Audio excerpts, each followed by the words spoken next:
up, guys? Today we'll be making an adorable sunflower bow, perfect for spring. What you will need: the Bowdabra bow maker, some scissors, I have a decent amount of bow wire, and ribbon. You can choose whatever ribbon you'd like. I went with this wire edge burlap floral ribbon and also solid. I thought the solid burlap would bring out the sunflowers so perfectly. They are both 2 inches in width, and I have 2 rows of each. I don't think I'm going to need both rows, but I like to have extra on hand just in case. Alright, let's get started. First thing we're going to do is fold the bow wire in half and place it down in the center of our Bowdabra. Next, we are going to cut our tails. And I'm not really measuring for this bow, I'm just kind of estimating. If you like really long tails, then go for that. Mine is a decent size, maybe about 25-30 inches. But I'm just going to fold it in half, and I'm going to cut a piece in the sunflower burlap and also the solid burlap. Alright, so once I have both of those cut, again, you can make it longer if you want longer tails, or leave the tails off altogether. It's completely up to you. I'm going to take my solid piece and scrunch it, fold it in half, bring the front and the back up, and place it down. And I'm going to repeat this step with my sunflower burlap.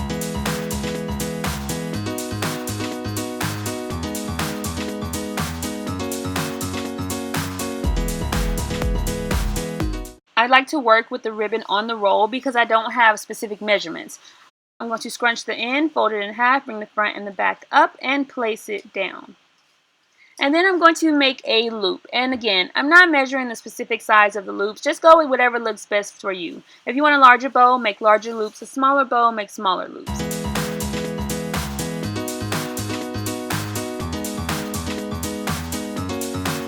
Alright, so I have 2 loops of my solid burlap. And now I'm going to repeat the exact same steps with my sunflower burlap. Scrunch the end, place it down, and since this is printed on one side, you want to make sure you have the wrong side facing up. And then you're going to make your loop, scrunch, and then you have to twist the ribbon and then place it down. This way you make sure that the printed side is shown with every single loop. And I'm going to do this again: scrunch, twist, and place it down. After I made 2 loops with my sunflower burlap, I'm going to go back to my solid burlap, make 2 more loops, and continue the process, alternating back between 2 solid loops, 2 floral loops, 2 solid loops, 2 floral loops.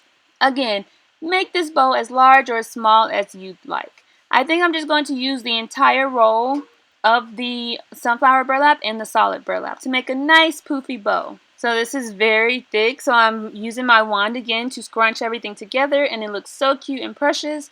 You can also adjust any loops you need to adjust at this time. So next I'm going to remove my wand, take my bow wire, the 2 open ends inside of the loop, and hold my bow in place and give it a nice tug a couple of times and remove it from the Bowdabra. Then I'm going to tie it in a knot a couple of times. Sometimes I like to cut the excess bow wire, but since I'm going to be tying this to something, I like to keep the bow wire long just to help easily facilitate the tying of the bow.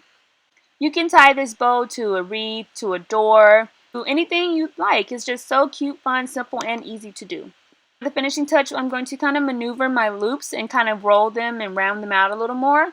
If you like for it to stay flat, you can do that as well. But I want to round it out a little more. This is wire edge, so that's why I'm able to manipulate it a little bit more, as opposed to ribbon that is not wire edged. And then I have my tails. Don't forget about those. What you can do is ribbon cut the end if you choose to do so, where you just fold it in half, the openings at the bottom, the fold at the top, and cut at a diagonal. But for this specific bow, I think I'm going to leave the end squared off. It looks so cute and precious, simple and easy to do. So this is a multi-purpose bow. You can use it for, like I said, for wreath, door, stairwell, anything you'd like. You can just have fun with it. Just to show you what it looks like, I'm going to use this grapevine wreath. And again, my bow wire is still attached, so I'm going to use that to tie it around the grapevine wreath. And I'm going to just tie it in a bow at the back. You can tie it in a knot, but I prefer a bow, so if I decide to move it somewhere else, it's easy to just take the bow loose and place it somewhere else.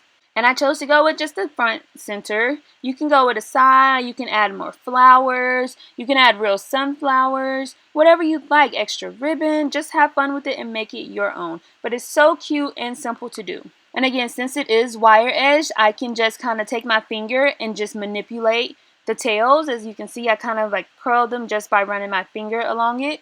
So you can do that, or want to twist it a little bit more, you can do that as well. You can play around with the wire edge burlap and just have fun with it. But it's so cute, precious, simple to do, perfect for spring.